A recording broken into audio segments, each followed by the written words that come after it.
How good is the all-new BMW 5 Series and how does it rate against the main competitors, Mercedes E-Class or the electric one, the Mercedes EQE?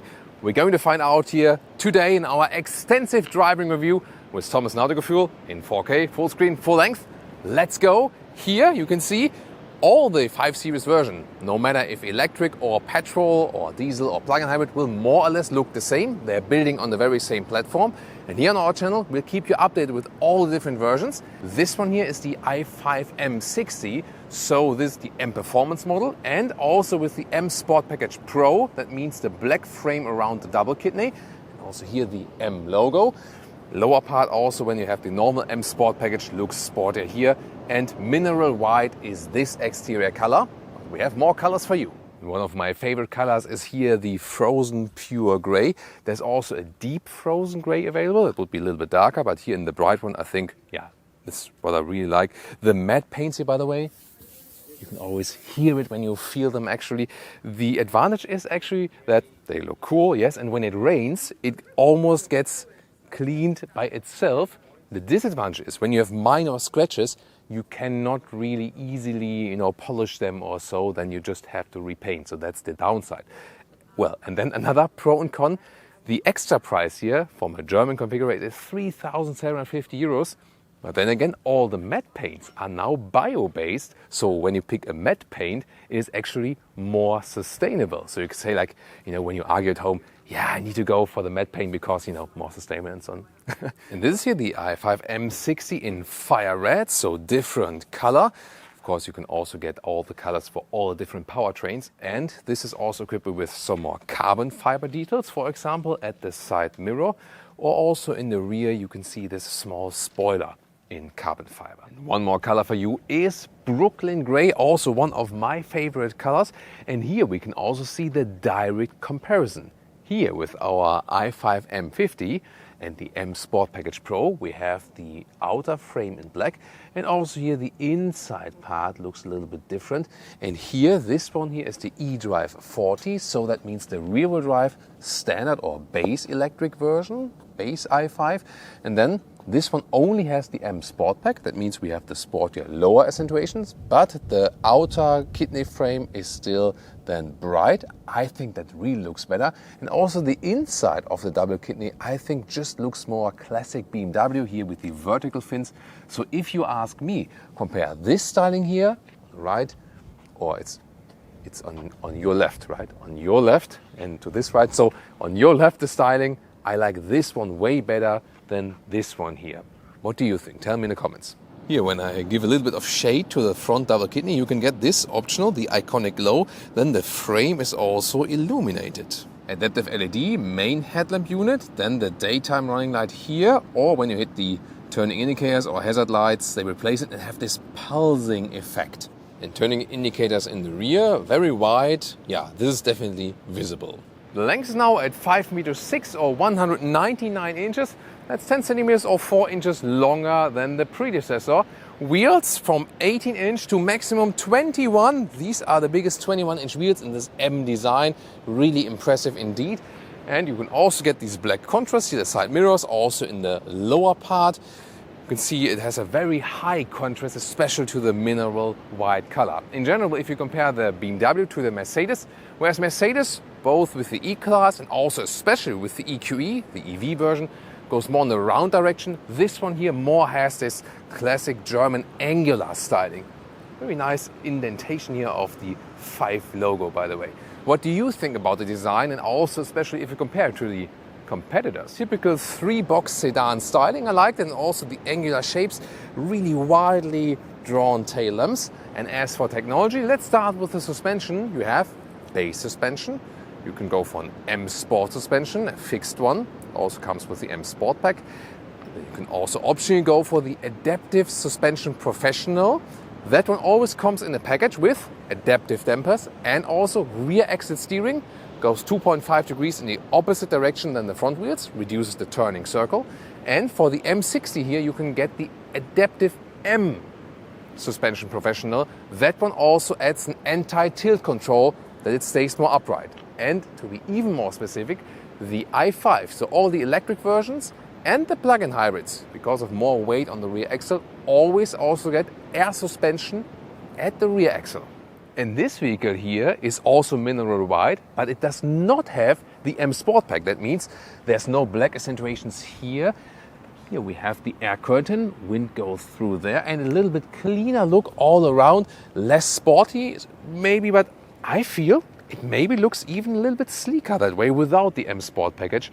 Or what do you think? And also a crucial difference, this one here without the M Sport Pack and also in the eDrive 40 version, so let's say the base electric version, has a CD value of 0.23, whereas the i5 M60 has 0.25. So there is a big difference in aerodynamics, and this one here is also 170 kilograms lighter because you only have the electric motor at the rear axle. So in our driving part later on, we'll do a comparison of consumption between the all-wheel drive and the rear-wheel drive model, and we'll also do a special feature on the highway assistance system. So there's a new autonomous driving feature where I just drive with my hands off, and it's even allowed. So more to come in the driving part very soon. Super interesting also here in the side profile. First of all, 20-inch wheels, so a little bit smaller, but still large, right? And then here we have chrome frames around the windows, a little bit more classic styling here also with the 5 indentation. And also in the lower part here, not a high gloss black in this non-super sporty version. And I think that's even more curious. Look at that, you know, when the light is shimmering right here, these structures inside, you can really feel it and see how the light is changing. So I feel that this styling is even cooler and fits the vehicle more. What do you think? And the rear of the base version, especially here in the lower part, here a little bit more silver contrast, and then you have a rather matte black in the lower part, whereas the M Sport versions would once again have this high gloss black diffuser style. So here once again a little bit more subtle, and I really have to say, really fell in love with this more simple styling here. This is the BMW app, and here we can show you that remote parking is possible, tap and hold. So for example, when it would be in a narrow parking lot or something, I can just control the car by my phone. So no one is driving here, I'm not faking it. So here I can press backward, there we go, there. And then I can ease the car out. So let's think about, you have a maybe like an old parking garage that is really narrow, where you can hardly open the doors because it was built for more narrow cars. That's the easy way, and then you can also take your car for a walk. Oh, good boy, good boy.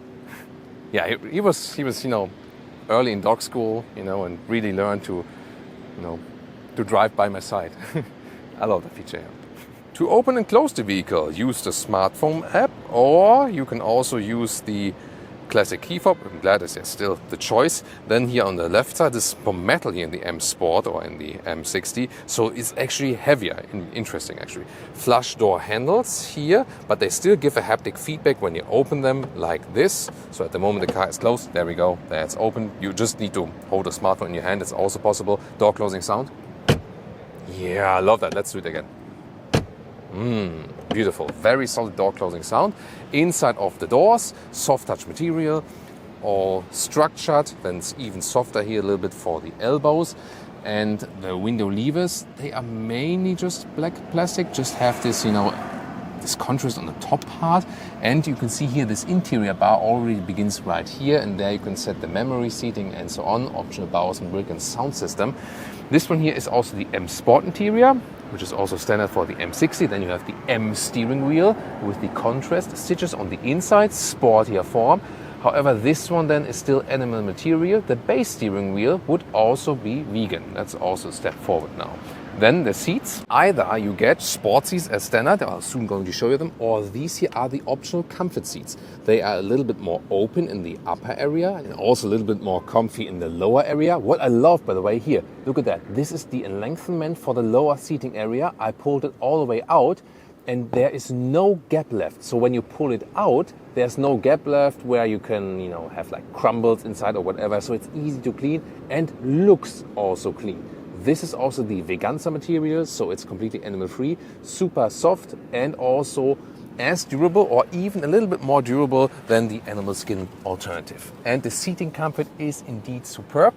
So one of the best at the moment in the sedan segment. Same material is used in the 7 Series, by the way. The only difference is that the 7 Series might have a little bit higher Einsitzhöhe, listen and repeat, Einsitzhöhe, so a little bit more dampening underneath. The main thing is that both are available also here, perforation and also with the ventilation. That's, I think, pretty cool. The sport seat have a little bit more side support if you drive sport here.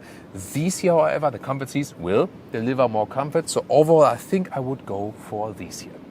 As for headroom with 189 or 6'2", still have headroom left here. This then the one with the glass roof and I have to push it forward actually because it rolls in the front, so you have more headroom in the rear. So this one you have fixed glass roof, but with the shade when it gets really hot. I think it's very important.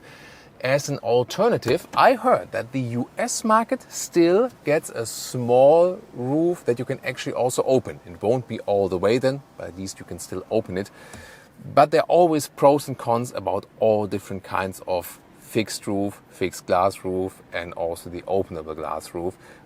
This could actually fill an hour itself talking about the pros and cons there. And these here are the sport seats as they would be standard for the M Sport Pack or for the M60. Here you can see the Veganza on the interior, sport seat form, perforation, and on the sides here in the top part, there you have Alcantara inserts. And they are also perforated, and the M colors here, red, blue and the bright blue, they shine basically from the background. And the same also accounts for the head restraint, Alcantara covering, perforated, and also with this shiny background. Interior cockpit overview, you have this curved screen, but then 12.3 on the left, 14.9 inch on the right side. You have also, you can get this one here, this light bar, this ambient light bar, and it also switches according to the driving modes. For example, if you go to the sport mode, then here it turns red. The only thing I don't really understand, and it's better in the 7 Series, for example, here, this split. I think a light bar would need to go through on the very same horizontal level. Here it's kind of like here, and oh, where is it? Ah, there it continues. You know what I mean? Here you can also get a carbon fiber decal element, but also different decal elements are available. Soft touch on the top dashboard, and so much different, for example, to a Mercedes E-Class interior or a Mercedes EQE. So the layout is really very different. Steering wheel still with some physical buttons. It's a mix, so to speak. Right side here for the volume.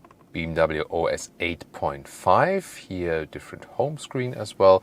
And then you also have this app view where you can access everything. Yeah, it's really a lot. You have a YouTube app now. You can watch Bundesliga, and you also have the Air Console games for some gaming experiences, for example. And vehicle apps is always, for example, interesting because in the live vehicle app, there you also have the consumption data and so on. Then the Apple CarPlay integration looks like this, wireless, both also for Android Auto. And you can also have the maps here in the left instrument screen. Here, the climate unit is always in the lower part, and it's actually very cool here, the cool seats for the Veganza perforated material. However, to access them, actually, it's more complicated than with physical controls. Digital instruments, when I start up the vehicle, you have the startup sound, and then simple and clean, left side speed, right side then the power, or then here for the electric version you can see also the recharging. And you can also change the whole content you want to see in the middle part. That's possible. Also then, like Apple Maps and so on. This is the car internal map. And you can also get a proper head-up display. In the front you have inductive charging pad, here also with some cooling holes. However, the disadvantage is it looks like two, but just the left side is for the recharging. The right side is just for storage basically. Then adaptive cup holders, two USB-C chargers, and we have still this control lever here. There you can also control the infotainment system while driving, and it also has a nice sound and still a normal volume jog right here. I like that. Here, this is where you control the driving modes. This is to me a little bit too complicated to do that while driving because you have to click here and then in touchscreen, or then use this one. So a separate control for that would be better, I feel. And we have this split opening. I always like that for the storage right there. And listen to that, also with a nice closing sound. And here now, this is also the animal-free steering wheel. It has different styling. We know it from the BMW iX because the iX had this form, and now will also get as an update also the animal-free material. It feels a little bit different, but very similar. You wouldn't know it actually, if you didn't, if no one told you before. I feel it feels even a little bit softer. And as I said earlier, it is tested on at least the same durability actually. So it looks a little bit more futuristic, I feel. The other one, the M Sport, looks a little bit more sporty definitely, but both have something definitely. But this one, of course, then more animal friendly. And very interesting tip, by the way, you might remember this new EU law that when you exceed the speed, there's always this beeping and so on for very new vehicles. Mercedes were the first one to introduce a hotkey when you hold the mute key. Here they did it in a similar way. So there's an exclusive information for you now. Here, set, that works on both steering wheels. Set and hold a little bit while driving. Then also this, the special assistant that is always beeping is deactivated. However, you have to set it each time the car starts up again. When you shut down the vehicle, start again, that is actually mandatory by law. That's the only thing that manufacturers can do, is activate these hotkeys or short ways solutions to deactivate it quickly again. And here, by the way, also different decal element. This is like a dark wood with, this shiny cover. Also not too bad. I usually prefer like matte open cell thing, but yeah, definitely more decal elements are available, of course. And here you can also see how this different steering wheel looks in the whole cockpit setting. Rear seating area, it does fit 4 tall Ls also in the rear, but it is a pain of this segment that also counts for the competitors, that considering the exterior length, you don't have so much space for your legs in the rear. Again, considering the package. However, it would fit even better when I put the front seat a little bit higher. Then the recess here at the back part of the seat would fit better, would fit better for the knees and also for my feet underneath the seat. What I found quite cool is that here we just have a USB-C charger and an iPad holder. It's actually a very easy and simple solution. The seating comfort itself is really good because of the soft material. This Veganza material is actually softer than the animal skin counterpart, and it is actually also in the passive way more breathable. I had recently a direct test, so they don't get too hot that easily. Then in the front you also have the ventilation. Here in the middle part, cup holders, they are adaptive, so I'm also happy here with the build quality and so on. You can also fold down this ski hatch right here. Oh, there's my lunch bag. See you later, lunch bag. And then in the lower part we have a climate unit that is all digital. It looks clean, however. Yeah, I mean, I do prefer always manual climate knobs, you know that. But I think it's reasonably simple. You can also get rear seat heating, as you can see, and 2 more USB-C chargers. And just as a proof, so because they pull in this shade for the glass roof in the front, I still have headroom here also in the rear for tall passengers. And not to forget, also soft touch here for the rear doors on the inside. As for the trunk, wait a minute, what does as have to do with the trunk? As for the trunk or the boot, let's open it. We have 490 liters for the i5 or 520 liters for the combustion engine models. And you can see here, it's a little bit less than 1 meter or 40 inches in width. And the length is actually more than 40 inches or a meter. It's like 112 or 44 inches. So the difference is also the lower part. If you have a combustion engine model, then this one here is a little bit lower, but there's no space underneath. If you have a plug-in or i5, then you have some space underneath, but it's a little bit higher overall. And you can also fold the seats, unlock them right here and here, but then you either have to push it with the luggage, that's possible, or have to go around, then you can also load through. Does it frunk or not here in the electric versions? Let's lift it. No, it does not, but wow, largest engine cover ever. Here also with some M carbon fiber styling. At least it looks good, but some frunk would have been cool, wouldn't it? Then let's talk about the different engine specs. Overall, the acceleration figure for the new 5 Series ranges from 7.5 seconds, slowest, to 3.8 seconds. That is this one here, the i5 M60. Maybe later there will also be something else, like a true M version. We'll keep you updated with that. And there will also be a touring version if the sedan is not enough for you. Overall, there are pure petrol, pure diesel, plug-in hybrid petrol, and the all-electric versions. The full engine lineup is really very wide. We have it in the pinned comment and also in the video description for you that you can check it out. Electric specific, you get a battery of 81 kilowatt hours net. What concerns range we can score with that, we're going to find out today in our driving test later on. As for recharging, less than 30 minutes from 10 to 80% state of charge. Difference in the two versions so far, as a rear-wheel drive version only, that one then around 6 seconds in the acceleration figure, or this one here, the all-wheel drive electric version, the M60 with 3.8 seconds in the acceleration figure, then one electric motor per axle, but the rear one will always be the stronger one.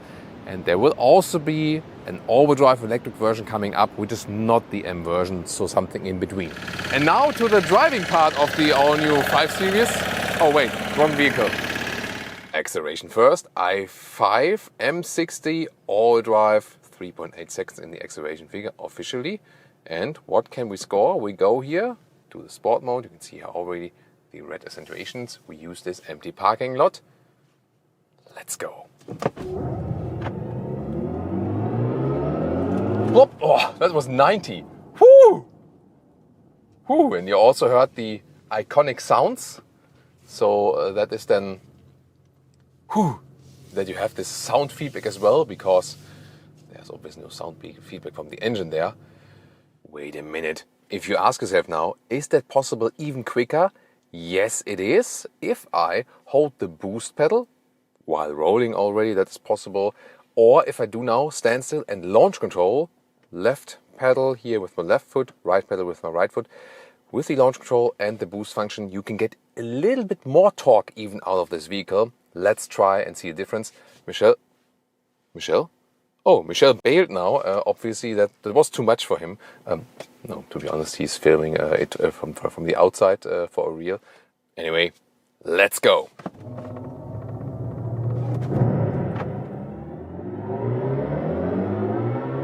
Oh, that was more than 100 already.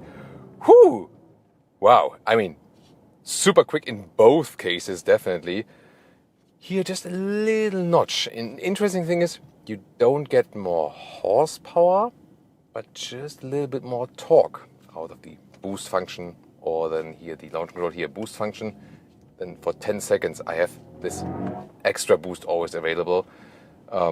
Yeah.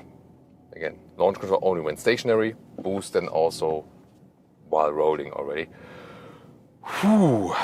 Wow. Was there any difference? We have to check the time codes, but it also might vary then depending on where you are exactly. And then we continue driving uphill here. Wow, that's really a lot of artificial sound. However, you can also turn that off. I can also show that to you very soon, no problem. Here, one more time, uphill. It doesn't even feel like going uphill because you have so much power here. Wow. Amazing. Then, hammering the turning indicator. That's always a lot of fun. Let's just do it one more time. Ah, that sounds beautiful. And you can also accelerate out of the corner here very well. Look at how calm the steering remains. So you accelerate very hard, but you remain in control all the time. That's really cool. Then the steering feel, let's see, here in the sport mode. Reactions also from the low degree angle actually, and also how it gets to the outside. Yeah, it feels actually quite cool. Let's see the difference in the driving modes. Yeah, switching the driving modes is actually not that easy to do, I feel. Always have to go this and then that one. So here, normal personal driving mode. Yeah, it's a little bit softer then. Let's go back. My mode's in sport again. Yeah, then I have a little bit more feedback then. So overall, quite happy with that. Did you also hear the side bolsters? Side bolsters, with the sports mode. So yeah, good remark from Michel. Yeah, in the personal mode gets a little bit wider, and in the sport mode, yeah, they close a little bit in. That's actually a nice feature. Yeah, it's pretty cool actually. Nice. So slalom-wise, stays really upright. Here we have the adaptive M suspension. That means dampers are adaptive, and there's also the anti-tilt control in the rear. And since this is the i5, we also have the rear axle air suspension. So yeah, suspension-wise is not a very easy logic here. There are so many different choices, so that's why I also went in depth to explain all of that. And we also have the 21-inch wheels here mounted, so the biggest ones that are available. So far the road is quite even and nice and so on. But let's also find out about the bumps and so on, if it gets really uncomfortable or something. But so far he's actually quite nice, and the car feels lighter and sportier than the size or the weight might suggest. That's of course always something they want to achieve. These red traffic lights they probably only put here in Portugal that you can do another sprint. Yeah. The truth is they turn red when you're driving too fast. I want to show you here my modes. When we're just in the personal mode and then accelerate, you feel it's just a little bit then, So when you're in sport mode, it's more enhanced, and also when you hit the throttle a little bit harder, then it is even more enhanced. To turn that off, actually, do stuff like this while driving is always a little bit, I don't know. Then you have to search for that. You are in the vehicle apps, and it's driving settings, and then here iconic sounds off here. By that, and even when I then go into the sport mode, I would then accelerate. You see, there's just nothing. And if you prefer this or that, it's really a matter of personal preference. So tell me, would you actually like it completely silent, or would you actually prefer to have these iconic sounds on? There we go. And especially in sports mode. I mean, when you don't hammer it that hard, then it's quite okay. So you can live with that in everyday driving life. No problem at all. So how does it feel from the previous generation 5 Series? Although this one here is the electric one and the battery, and there wasn't a full electric one in the previous generation, they managed actually by that suspension setup and all the fine tunings that it does not feel heavier. So that is to me one of the key findings. And you might remember our i7 versus 7 Series review where we compared the petrol and the electric one, and BMW really manages that their vehicles, when they're in the electric version or the combustion engine versions, more or less feel the same. There is indeed not much difference in driving fun, agility and so on. And that's, I think, a very, very good achievement. Remember with Mercedes, comparing that, E-Class versus EQE, they used a completely different platform. Yes, they also share parts, but there they really split their electric thing and their combustion engine thing, whereas BMW has this approach here to react a little bit quicker to the changing demand, that they put everything on one platform. So then again, the wind efficiency here is not the best, especially if you go for one here in the M Sport. So the CD value indeed varies a lot according to the package or the version you have on the exterior here with the 5 Series. So that might be also some tricky thing. If you want to have it more efficient while driving, do not go for the M Sport Pack. The non-M Sport Pack versions, the base versions, will be more aerodynamic. Very important to know for that. We will later on also drive the rear-wheel drive pure version. Then you can also compare the acceleration and so on. Of course, here you can use the power at any time, but you don't have to, actually, if you don't want to. The overall driving feeling here is very calm and collected. It is that typical business sedan we know from BMW. And if you compare it now to the 7 Series, for example, how can you really compare that as for the driving feeling? It is actually kind of similar. The 7 Series feels bigger, feels heavier. Here, the seats already deliver superb comfort. Maybe the 7 Series seats are a little bit more plush as for the so-called Einsitzhöhe, as I said. But here you pay so much less money, although it's not a cheap vehicle at all, but you already get some kind of 7 Series feeling. So I feel that the difference between 5 and 7 Series has also become now a little bit closer with this generation. At the same time, you have somewhat the agility of the 3 Series. Also, like with the Mercedes E-Class, I feel that E-Class and 5 Series in their model lineup overall are somewhat the sweet spot. That becomes obvious, especially while driving these ones here. Then let's here test always some assistance systems on the countryside road. I have set the active cruise control. So this is primarily meant to do on the motorway. We'll also give you a special insight on that as for the automatic lane change and this autonomous feature. But here when you set it like on a normal tone, even here on the countryside road, where it's not like the specialty usually meant for the motorway driving, it follows the lane very well. It keeps the car centered even if you don't steer it yourself.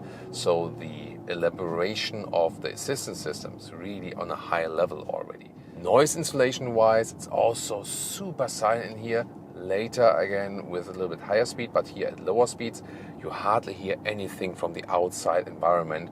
It really gives you a very, very calm feeling, together with the superb comfort here of the Veganza seats. And even if you wouldn't have seat cooling, they would remain quite cool. But here I can, for example, set like level 1 of seat cooling by that. This is, by the way, also an advantage if you compare it to the 7 Series. The 7 Series actually does not offer seat ventilation together with the perforated Veganza seats. Strange decision, definitely, but you have it here with the 5 Series. So, yeah, I mean, even going long mileage here, I can very well imagine that. Great, now we've found a destroyed road that is about to be redone. Therefore, it's really bumpy and so on. But remember, 21-inch wheels, and usually these large wheels mean no comfort at all, So I always say like go for smaller wheels, but here, although it's a destroyed road, it feels like nothing. So I'm really impressed by this suspension. I mean, it's not a full air suspension, even here in the electric one or the plug-in hybrid and so on. It is just the rear axle air suspension, but you don't feel that. It is still a very comfortable ride. So the adaptive dampers here by BMW have always been very good. They have been so good that usually you do not miss an air suspension. So even if you would have a combustion engine version where you have no rear axle air suspension and so on, they would do absolutely fine. Of course, base suspension would also be interesting in the test later on. Usually these test vehicles here are very, very high spec. But here with the adaptive suspension, not only does it fulfill sporty purposes, you also consider how it's not getting super loud, although there was this construction work here. So sporty side definitely did deliver, but also here on the comfort side, yeah, and if you want it even softer, then you would indeed go with a little smaller wheels. 21-inch wheels also have the disadvantage that they sometimes get easily scratched and so on, So I would maybe like 20 as a maximum compromise or something. But yeah, because 21 is definitely super, super large. More features here, for example, augmented reality feature. I have here the camera view and also an arrow then. Right here when I have the car internal GPS set. So there's this displayed arrow that they have to turn around. And here we can also experience the rear axle steering. So although the car is long, has a long wheelbase and so on, rear axle steering makes it really possible to have narrow turning circles. That's actually pretty cool. And you also feel that the rear comes a little bit around, so to speak, so that these guys pass. There we go. And also when you accelerate out, for example, you feel, it doesn't feel too artificial in this case because they don't have the widest degree angle. And there's always a discussion, when you have a wider angle, it feels a little bit more artificial. Then again, you can reduce the turning circle more. So they didn't want to exaggerate it in a way. But still, it's a very cool feature to have. At low speeds, you feel it. When you drive a little bit faster, it moves in the parallel direction anyway. So then you wouldn't have this effect. You have more stability than in this case. But definitely very cool feature to have it to make life a little bit easier, especially when parking in and out and so on. And yeah, it doesn't take anything away from the fun while driving. Noise insulation when being here on the motorway, around 120 kilometers an hour, so like 70 miles an hour. It's really good. Here the tarmac is a little bit rougher. Here a little bit more tire noise. The one we were on before was a little bit less. Will change soon again. But the overall, wind noise and so on is really low. Feels super comfortable. This vehicle here, I switched the vehicle now just to test some more variety, is by the way equipped with these sport seats. They are also good, but definitely I feel it now, especially on long motorway journeys, rather take the comfort seats. They just bring you that extra amount of comfort. These ones here are a little bit stiffer, so the comfort seats a little bit softer than in the dampening. So they overall just give you more comfort, and especially since you have this electric feature where in the sport mode, for example, they get a little bit closer. It's also not a problem that they in general have a little bit less side support than the ones I'm sitting on here. So my choice would be the comfort seats, and then probably in the bright Veganza then. First consumption test, we ended up with about 19 kilowatt hours on 100 kilometers. That's 3.3 miles per kilowatt hour. So that would mean a real-world concise range of 430 kilometers or 270 miles. And we're also testing the assistance systems, and there's big news coming up right now. First of all, here you know the adaptive cruise control and the active lane keeping assist, told you about that. But now it's also possible to get an extra package for the Plus package. And in front of us is also a vehicle. And first of all, I can take my hands off, and I can also look into the mirror, look to the left to initiate a lane changing actually automatically. Let's see, let's try it again here.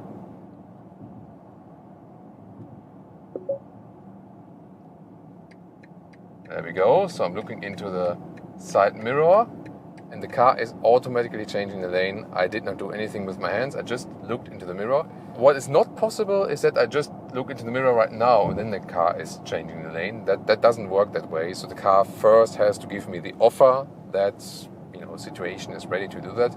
You might ask yourself, why would that be necessary in a way here overall? I mean, it is a little bit more relaxed just to keep your hands down, and it is not meant that you take out your smartphone or something and start texting or whatever. So because it's still level 2, that means you are still responsible. So when I have an accident, it's my responsibility. Difference to the level 3 autonomous driving that Mercedes, for example, is offering. There the car isn't responsible. However, that one is restricted to 60 kilometers an hour, like 30 miles an hour. Here, however, this one works until 130 kilometers an hour or 80 miles an hour. And that's, of course, a better usage because I can also do it here at higher speeds here on the motorway. It will be allowed so far in the US, in Canada, and also in Germany. In Germany, they also got a special allowance for that. That is also something very new because so far it is not allowed at all. Here now you can see a car changes into our lane. The vehicle is doing that very well, and yeah, I'm really impressed how smooth the whole system is working. So there are no hectic movements. Everything goes via the flow, and sometimes, you need to get used to these systems, or you may be like, I don't really trust in the vehicle or so.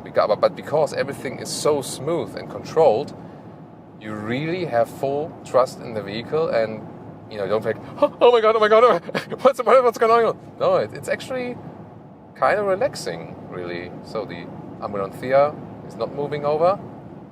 It is kind of weird, The last time I've driven. Check traffic to switch so that I can check it. So I go over. Yeah, there we go. So the last time I've driven in such autonomous way, and it was at that point legal in Germany, actually was with the Tesla Model S, and that was 10 years ago. Then they realized that wasn't really up to, they couldn't really do that in all situations. So that was disallowed then. But now we are back here. Autonomous driving is still a long way ahead, definitely, to go fully autonomous, and also that the car is doing that all on its own. But here, this is definitely one of the next steps, and it works here at reasonable speeds, So, definitely more relaxing to keep my hands down, and maybe a little bit easier than when you're talking to someone, maybe to the camera, for example. So. Now someone is overtaking us. We also have a blind spot monitor, by the way. For my information, definitely, not maybe necessarily for the car yet. But once again, looking here, I can't do the change. And when the next car would be in front of us, we need to overtake. Then again, I can do the next overtaking action. So overall, I think the system works very, very well. So you might wonder, why is this actually allowed? And how do they keep track of the driver? Because, I'm not supposed to take my smartphone and so on. I'm actually being tracked by the vehicle, and this works by analyzing my head and my eyes, and when the car, for example, detects that I'm really super distracted, I mean, we can try it out, right? Maybe I do like, I just pretend to, use my smartphone. There we go. Driver distraction detected, stay attentive. So then, there we go. Oh, sorry, I'm still here. So you see, that works really, really quickly. And we can do another test actually. So now I'm closing one of my eyes. I'm still looking. And there's this infrared sensor. And it even works with sunglasses actually. I can also show that very soon. But first of all here, one eye closed is okay. But now I'm doing something that's not allowed. I just do it for you. I trust the vehicle just with my eyes closed. Don't do this, don't try it at home. Just want to check that. There we go. So the car is saying like, first warning. And if I would then continue that, then it would actually at some time abort and also hit the brake automatically and so on and so on. And yeah, what about this could be like a use case, where I can, for the first time, then also like change my glasses quickly like this. I don't need any help. So now sunglasses. See, there's no difference.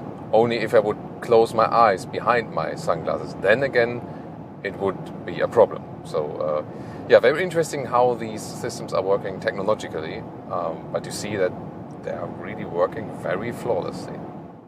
Now the eDrive 40 rear-wheel drive only. Go also to the sport mode, and let's see about this acceleration here. Let's go.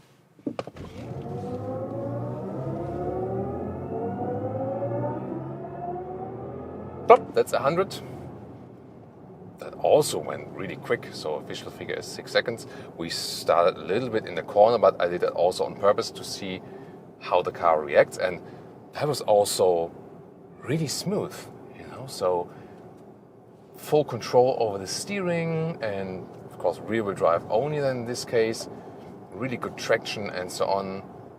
Actually pretty cool and more than enough really. The other one, the all-wheel drive version, is really great in the performance. This one here is already quick. Definitely would be enough for me.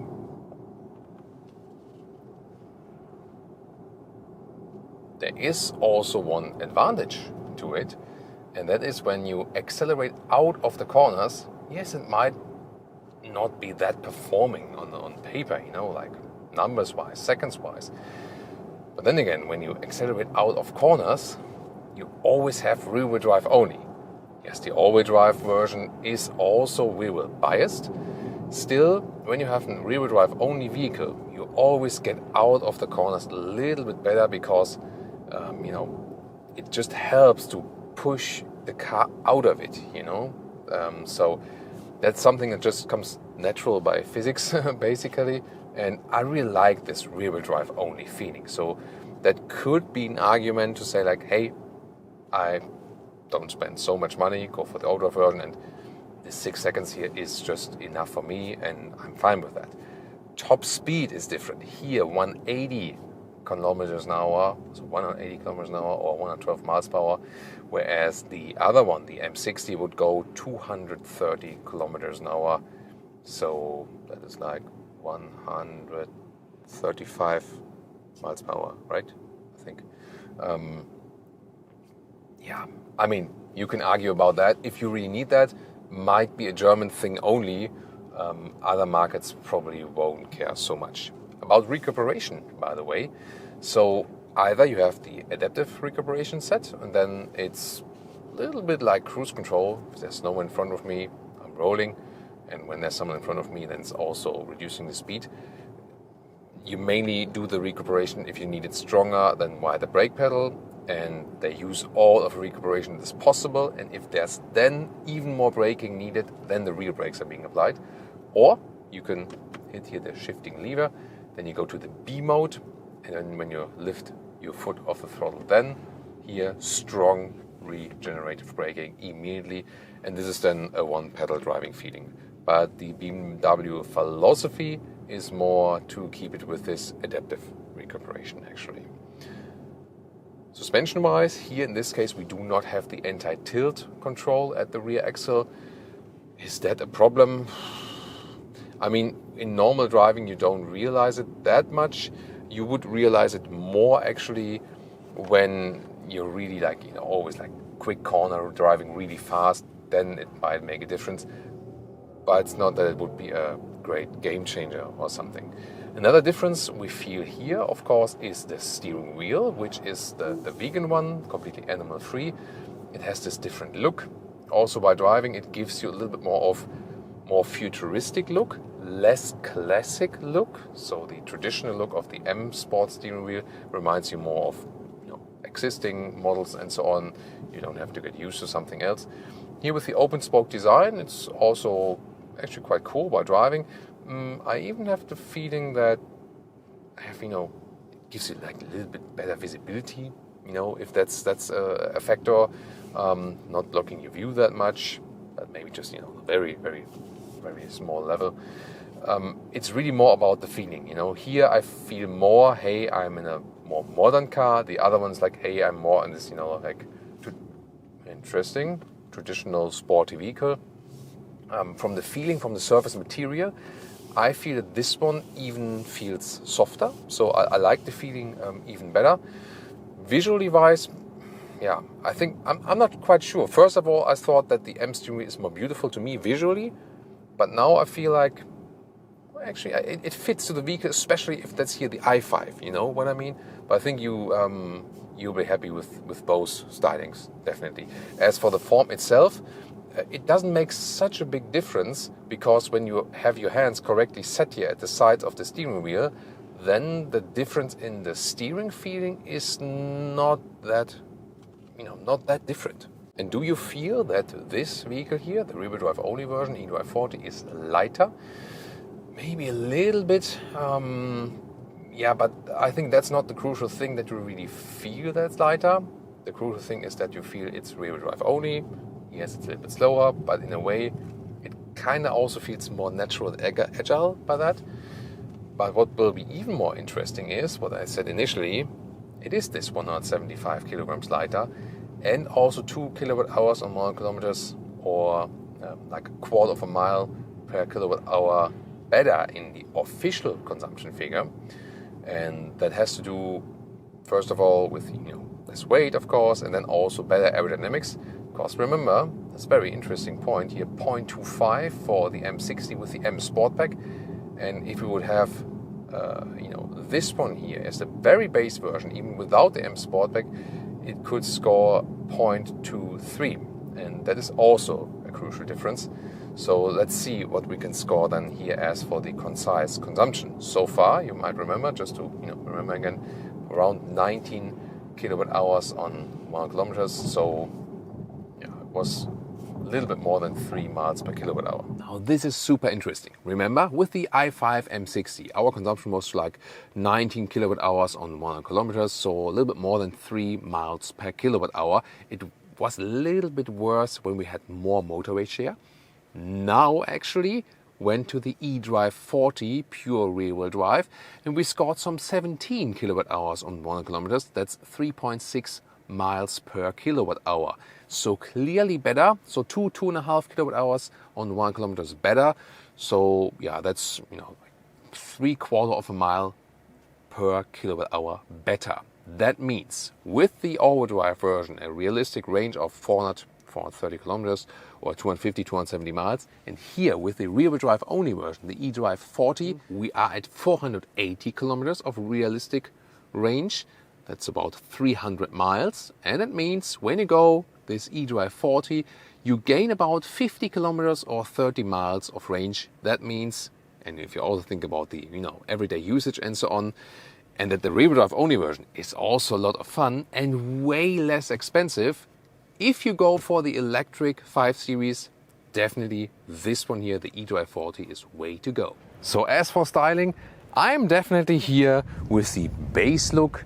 and not with the M Sport. It also has something definitely here, you know, but I prefer it a little bit less sinister, but a little bit more classy. I think it fits the vehicle a little bit better.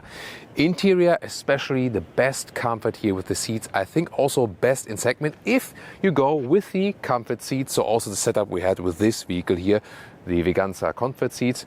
And then also here the vegan steering wheel is also available. They are also pushing forward in that respect. That is also really, you can just applaud them for them actually. Then as for driving, it is so engaging still. And even the rear-wheel drive version, more power than you ever need basically already. Of course the all-wheel drive version is really the performance car. But I think especially if you look at the efficiency factor, if you go for the i5, then this eDrive 40 is where to go, because it just gives you this extra mileage, this extra range you might need. In comparison to the Mercedes E-Class or the Mercedes EQE, I feel especially the E-Class has this typical E-Class floaty ride, whereas the 5 Series more goes into the engaging ride. This is like the main difference. Other than that, they are actually in the segment very similar, but then again, exterior, interior, way different. But not in a way of that one is super much better than the other one, more in a way of personal preference a lot actually. The biggest difference indeed is that the BMW here, no matter if combustion engine, plug-in, the mix between all, and the i5 is always on the same platform, whereas the Mercedes split in Mercedes E-Class and the EQE, they are also a little bit different to each other once again. Very interesting now to compare, for example, the Mercedes E-Class, or if you want to go EV, with the EQE.